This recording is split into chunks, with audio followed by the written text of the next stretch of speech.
우리는 시편 105편 19절 말씀 우리 한번 같이 읽어볼까요? 곧 여호와의 말씀이 응할 때까지라 그의 말씀이 그를 단련하였도다. 이 말씀을 통해 하나님이 요셉이라는 한 청년을 어떻게 단련시켰는지를 살펴보았습니다. 노예와 죄수라는 신분으로 어려움을 겪는 중에도 요셉에게는 말씀이 있었기 때문에 이 모든 어려움을 이겨내고 하나님이 귀히 쓰시는 인물로 단련될 수 있었습니다. 말씀이 없으면 풍족하고 평안한 중에도 시험에 빠질 수밖에 없지만 말씀만 있으면 요셉처럼 어려운 상황에서도 형통함을 누리게 됩니다.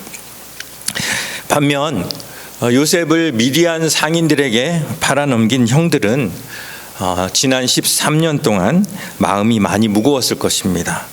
동생의 생사도 모르고 아버지 야곱은 점점 늙어가는 상황이었습니다. 슬퍼하는 아버지를 보면서 요셉에게 그렇게까지 할 필요가 없었다고 여러 번 후회했을 것입니다. 그러다가 흉년이 들어 양식을 사러 애굽에 갔고 거기서 애굽 최고 권력자 앞에 섰는데 그 최고 권력자가 자기들이 팔아버린 요셉이라는 것을 알았을 때 그들은 다리에 힘이 풀려 제대로 서 있지도 못했을 것입니다. 그렇지만 요셉의 호의를 입고 집에 돌아온 형들, 애굽에 다녀온 후로 그들 머릿속에 온통 누가 가득 차 있었겠습니까? 요셉 생각뿐이었겠죠. 요셉의 얼굴을 다시 보고 싶었겠습니까? 절대 아니겠죠. 다시 보고 싶지 않았을 것입니다. 흉년만 아니면 애굽에도 다시 내려가고 싶지 않았을 것입니다. 하지만 그들 스스로 할 수 있는 일은 없었습니다. 왜냐하면 그들 모두를 애굽으로 데려가기로 작정하신 하나님의 계획 가운데 그들은 애굽으로 내려가지 않으면 안 되는 상황을 맞았기 때문입니다. 애굽으로 향하는 내내 또 애굽에 도착해서도 계속 가시방석이었을 것입니다. 그들의 목숨이 철저히 요셉의 손에 있었기 때문입니다. 이처럼 이 스토리는 누가 봐도 요셉에게 복수의 정당성을 제공합니다. 누가 읽어도 요셉이 복수할 만하다. 그리고 요셉에게는 힘도 있었습니다. 그런데 요셉이 누굽니까? 말씀으로 단련된 사람입니다. 그는 말씀을 이루는 것이 어떤 것인지를 우리에게 보여줍니다. 말씀을 이루는 것은 자신의 감정을 만족시킬 기회가 찾아와도 자신의 충분한 힘이 있어도 그것보다 말씀을 이루기 위하여 자신의 힘을 사용하는 사람이라는 것이죠. 다윗도 사울을 죽일 기회가 2번이나 있었습니다. 하지만 원수 갚는 것을 온전히 하나님 앞에 맡긴 채 자기 손으로 사울을 해하지 않습니다. 내 감정보다 하나님의 뜻이 더 중요했기 때문입니다. 광야에서 40일 금식으로 줄이신 예수님께 누가 찾아옵니까? 사탄이 찾아옵니다. 그리고 시험하죠. 내가 만일 하나님의 아들이여든 명하여 이 돌들로 떡덩이가 되게 하라. 사탄은 이미 예수님의 능력과 힘을 알고 있습니다. 그리고 예수님이 돌로 떡을 만들든지 바다의 물고기를 순간 이동시켜서 잡수시든지 회로 잡수든지 구워 잡수시든지 none of his business. 자기가 관여할 일이 전혀 아니지 않습니까? 지가 뭔데 감히 예수님께 이래라 저래라 명을 합니까? 그런데 성경은 사탄이 예수님을 시험했다라고 기록합니다. 그리고 예수님은 그 시험에 대응하십니다. 이 시험의 요지가 뭘까요? 여러분들 잘 배우셨죠? 기억하시죠? 예수님의 신적인 능력을 예수님 자신의 인간적 욕구를 충족시키는데 사용하라는 것입니다. 다시 한번요. 예수님의 신적인 능력을 예수님 자신의 인간적 욕구를 충족시키는데 사용하라. 여러분, 내 돈, 내 산이란 단어 들어보셨어요? 들어보셨어요? 못 들어보셨죠? 그러실 줄 알았어요. 내 돈, 내 산은 뭐냐면 내 돈으로 내가 샀는데 네가 무슨 참견이야 이거예요. 예. 내 힘으로 내가 내 쓸 것 마련하는데 네가 무슨 참견이야 이거잖아요. 예. 솔직히 힘 있는 사람이 자기를 위해서 자기 힘을 쓴다는데 누가 뭐라고 합니까? 돈 있는 사람이 자기를 위해서 자기 돈을 쓴다는데 뭐라 합니까? 그런데 사탄이 지금 예수님이 분명히 능력을 갖고 계신데 사탄이 예수님께 돌로 떡덩이를 만들라 이야기하고 있는 겁니다.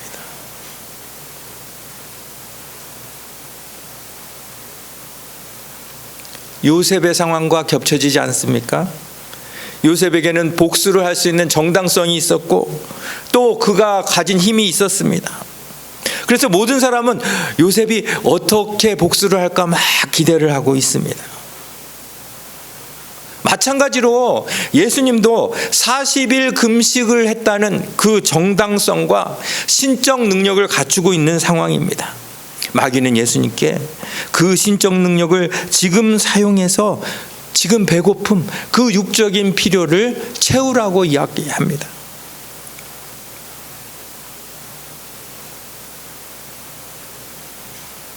우리에게도 같은 시험이 있지 않습니까? 장발장이 도둑질을 한 이유가 뭐지요? 배가 고팠기 때문이 아닙니까? 우리가 살인을 저지른 사람들 보면 뭐 때문에 살인을 저지릅니까? 자신의 감정 때문에, 자신의 욕구 때문에 살인을 저지릅니다. 너 지금 화나지? 너 지금 이렇게 억울한 일을 당했는데 너 지금 힘도 있잖아, 정당성도 있잖아. 그 힘을 사용해서 이 일을 해결해. 이게 사탄이 예수님을 지금 시험하는 그러한 상황입니다. 십계명에 살인하지 말라, 간음하지 말라, 도둑질하지 말라. 무슨 뜻이에요? 내 필요나 내 감정 때문에 살인이든 간음이든 도둑질을 하는 것은 하나님의 뜻이 아니라는 거예요. 내 감정의 노예가 되면 안 된다는 거예요. 내 필요가의 노예가 되면 안 된다는 거예요. 오직 하나님의 말씀을 쫓아야 한다는 것이. 그런데 꼭 그럴 때 사탄이 우리로 하여금 내 돈, 내 산을 주장합니다. 너 힘 가졌잖아. 너 돈 가졌잖아. 그거면 충분히 네가 원하는 거 할 수 있어. 네 원한을 풀 수 있어. 사실 우리도 그렇게 느끼지 않습니까? 억울한 일을 당하고 자존심이 상할 때 여러분 무슨 생각이 듭니까? 야, 내가 힘이 좀만 있었으면 이런 억울한 일을 안 당했을 텐데. 내가 힘이 있으면 내 자존심 건드린 저 사람 코를 납작하게 할 수 있을 텐데. 이것이 우리의 자연스러운 반응입니다. 솔직히 말하면 우리가 힘이 없어서 못하는 거지, 힘이 있었다면 우리는 그 힘으로 얼마든지 우리의 감정과 욕구를 채우는 그러한 삶을 살았을 것이라는 거지요. 여러분 기도하시죠. 어떤 기도 제목을 가지고 기도를 하십니까? 결국은 하나님 나에게 힘 좀 주세요 아니에요. 하나님 뭐라고 하세요? 너 그 힘 가지고 뭐 하려고?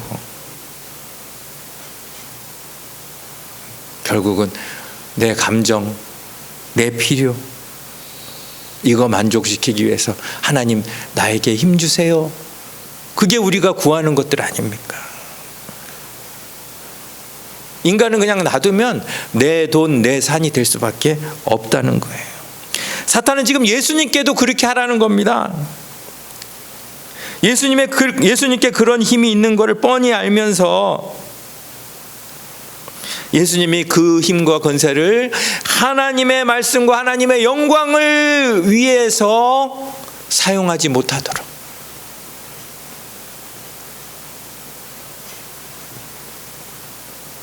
네가 인간으로 태어났으면 인간의 필요를 먼저 채워라 라고 예수님을 유혹하고 있는 것입니다. 자, 거기에 대해서 예수님 뭐라고 대답하십니까? 4장 4절 말씀 우리 같이 한번 읽어보겠습니다. 시작. 예수께서 대답하여 이르시되 기록하였으되 사람이 떡으로만 살 것이 아니요 하나님의 입으로부터 나오는 모든 말씀으로 살 것이니라. 예수님이 뭐와 뭐를 비교하고 계십니까? 떡과 말씀. 자, 떡으로 대변되는 인간의 모든 필요와 욕구, 그걸 위해 내 힘을 사용하는 것은 그 힘을 주신 하나님의 뜻이 아니라는 것입니다. 그러면서 예수님이 말씀하시는 진정한 하나님의 뜻은 무엇입니까? 하나님의 입으로부터 나오는 모든 말씀으로 살 것이니라.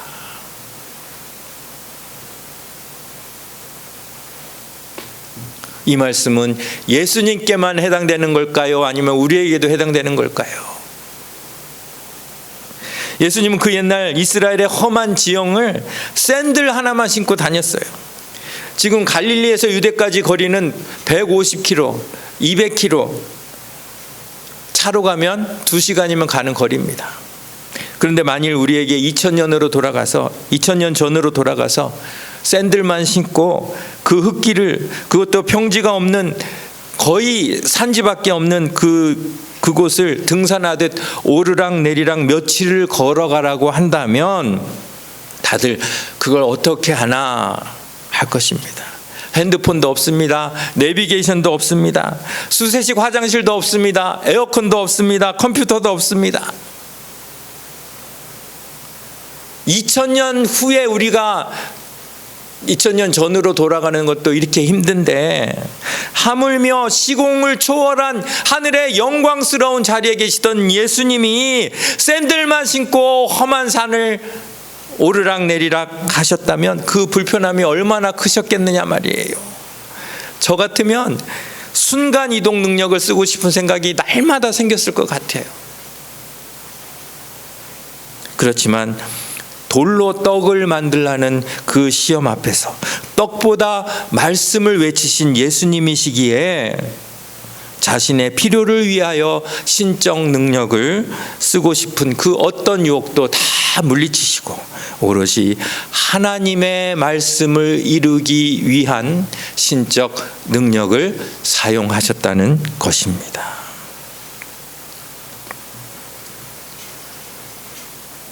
오늘 설교 제목이 떡보다 말씀입니다. 떡보다 말씀을 외치신 이 예수님의 모습을 창세기에서 지금 누가 보여주고 있어요? 요셉이 보여주고 있어요. 지금 이 세상에 요셉보다 힘센 사람은 아무도 없습니다. 거의 신적 능력이라고 봐도 과언이 아닐 정도의 능력을 갖고 있습니다. 그리고 누가 봐도 이해할 만한 복수의 정당성을 갖고 있습니다. 그런데 요셉은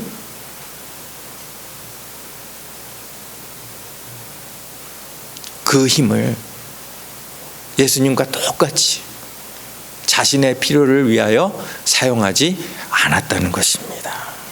그리고 무엇을 위해 사용했습니까? 하나님의 말씀을 이루기 위하여 용서하고 다 품어줍니다. 아까 읽었던 시편 105편 19절 말씀, 곧 여호와의 말씀이 응할 때까지라. 그 다음에 그의 말씀이 그를 단련하였도다. 예. 요셉이 노예로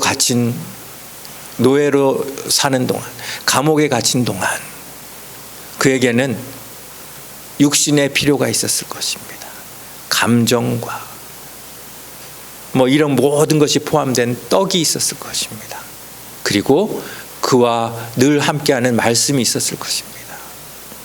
이 둘 사이에서 요셉이 늘 갈등하며, 만약에 이 떡이 그를 단련했다면 그는 어떤 사람이 되었을까요? 그런데 감사하게도 말씀이 그를 단련했다는 것입니다. 예수님이 말씀하시는 하나님의 입으로부터 나오는 모든 말씀으로 살 것이니라, 그 말씀과 지금 이 시편 105편에 나오는 그 요셉을 단련한 그 말씀, 묘하게 매치가 되지 않습니까? 그런데 다윗도 마찬가지였어요. 사울이 그의 손에 안에 들어왔을 때 옆에서 보좌하던 아비새는 지금이 바로 하나님이 주신 기회라면서 다윗을 부추깁니다. 그런데 다윗은 그 기회를 기꺼이 포기합니다. 감정으로만 보면 당연히 그것이 기회였지만, 떡으로만 보면 그것이 당연히 기회였지만, 다윗은 말씀으로 자신의 감정을 억누릅니다. 사울을 그대로 돌려보내면 자기는 다시 도망다니는 현실로 돌아가야 한다는 것을 알면서도 그는 떡을 포기하고 말씀을 선택합니다. 다윗이 감정에 둔한 사람이어서 그랬을까요? 시편을 보십시오. 그가 얼마나 여린 감정을 가졌는지, 그가 얼마나 그 나쁨을 느끼고 있었는지, 그럼에도 불구하고 그는 자기 손 안에 들어온 사울을 놓아줍니다.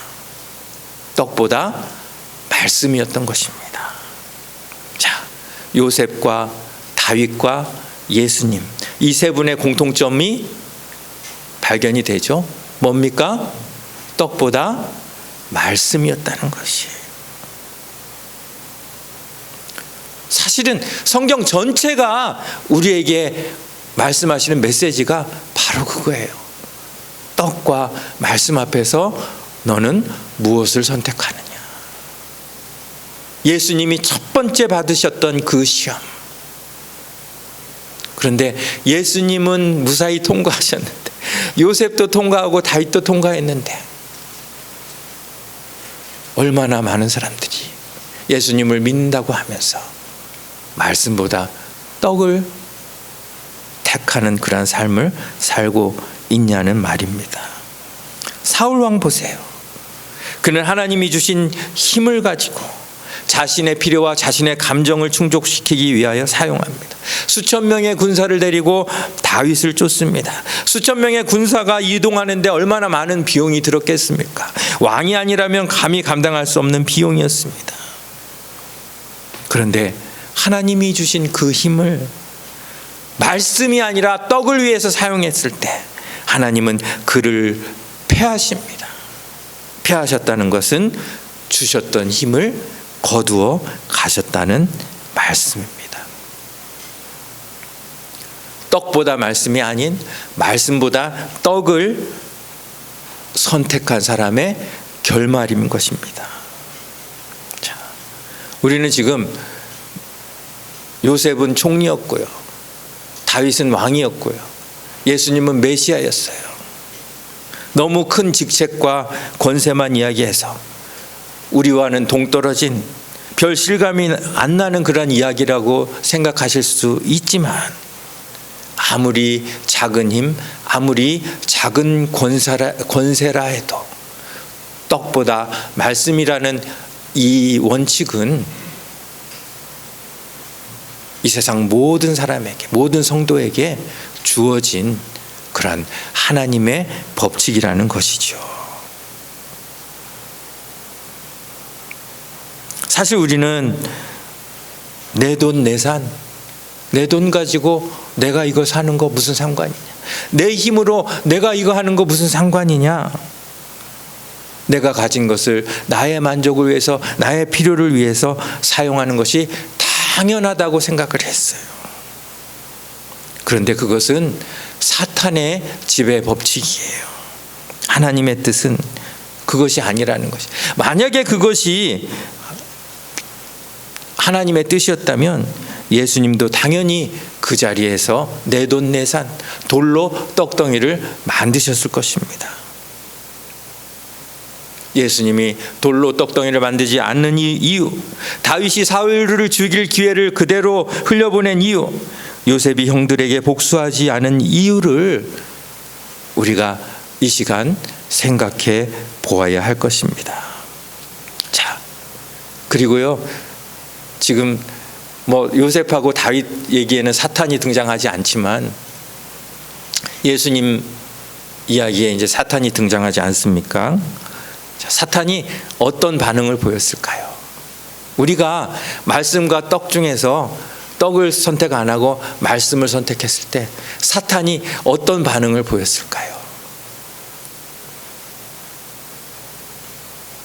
그는 엄청난 굴욕감을 느꼈을 것입니다. 결국 우리가 사탄을 이길 수 있는 방법은 우리가 힘이 세서가 아니에요. 항상 떡과 말씀 사이에서 무엇을 선택하느냐에 따라 우리가 사탄에게 질 수도 반대로 그에게 굴욕감을 선사할 수도 있다는 것입니다. 무인도에 한국인과 미국인과 일본인 세 사람이 갇혔습니다. 어떻게 이 섬을 빠져나갈까 매일 궁리하며 지내던 중 바위 틈에서 요술 램프 하나를 발견했고 램프의 요정이 나와서 각 사람에게 한 가지씩 소원을 들어주겠다고 했습니다.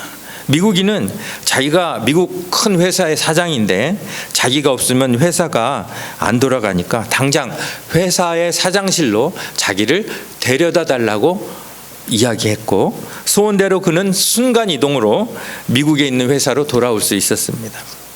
일본인은 자기는 정치인인데 나라의 긴급한 상황을 처리해야 하니 일본으로 데려다 달라고 했고 그도 소원대로 일본으로 돌아갔습니다. 그런데 램프가 발견됐는지도 모르고 자고 있던 한국인이 깨어났습니다. 그리고 그가 깨길 기다리던 램프의 요정이 소원이 무엇이냐 물었습니다. 그러자 한국인은 눈을 비비며 옆을 둘러보더니 얘네들 어디 갔어? 심심하네. 얘네들 좀 여기 데려다 줘. 이렇게 했다고 합니다. 여러분, 우리의 기도 제목도 이렇지 않습니까? 하나님께서는 그의 말씀과 그의 나라를 이루기 위해 구하라고 하시는데 내 감정과 내 필요를 위하는 기도를 하지는 않습니까? 소년이 가진 보리떡 5개와 물고기 2마리, 그것이 자신의 필요를 위해 사용되었다면 소년 한 명을 만족시키는데 그쳤을 것입니다. 그런데 그것이 주의 말씀을 이루는 데 사용되었을 때 어떤 결과를 이루었는지 우리 모두 잘 압니다. 우리의 기도 제목 역시 내 필요와 만족이 아니라 떡이 아니라 주님의 말씀을 이루는 데 집중되어야 할 것입니다.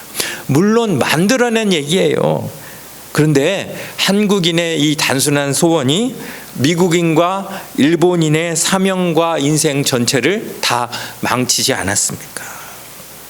내 필요와 만족을 위한 기도는 때로는 애먼 사람을 희생시킬 수도 있다는 것이죠.